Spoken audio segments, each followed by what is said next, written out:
ಇವತ್ತಿನ workout leg day. So leg day ಆಗಿರೋದ್ರಿಂದ compulsory warm up ಮಾಡಲೇಬೇಕು. ಸೊ ಲೆಗ್ಗೆ ಅಂತಲೇ ಸ್ಟ್ರೆಚಸ್ಸು ವಾರ್ಮಪ್ಸ್ನ ಮಾಡ್ತಾಯಿದ್ದೀನಿ.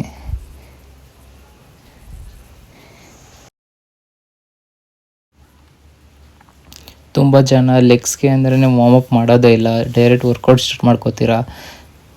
ತುಂಬಾ ರಾಂಗು.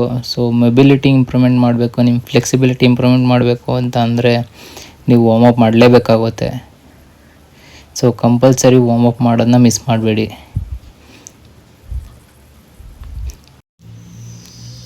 ವಾರ್ಮಪ್ ಎಲ್ಲ ಮುಗಿಸ್ಕೊಂಡು ವರ್ಕೌಟ್ ಸ್ಟಾರ್ಟ್ ಮಾಡಿದೆ. ಫಸ್ಟ್ ವರ್ಕೌಟ್ ಬಂದು manual barbell squats 20x4 sets.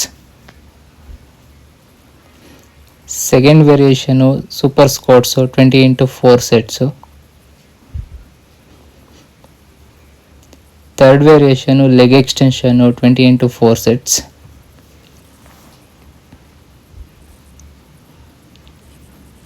Fourth variation walking lunges. Walking lunges ಮುಗಿಸ್ಕೊಂಡು ಮಿರರ್ ಮುಂದೆ ನಿಂತ್ಕೊಂಡು ಪೋಸಿಂಗ್ ಸ್ಟಾರ್ಟ್ ಮಾಡಿಕೊಂಡೆ. ಲೆಗ್ಸ್ ಮಾತ್ರ ಸೈಕಾಗಿ ಕಾಣಿಸ್ತಾ ಇತ್ತು. ಪೋಸಿಂಗ್ ಮುಗಿಸ್ಕೊಂಡು ವರ್ಕೌಟ್ ಕಂಪ್ಲೀಟ್ ಮಾಡಿದೆ.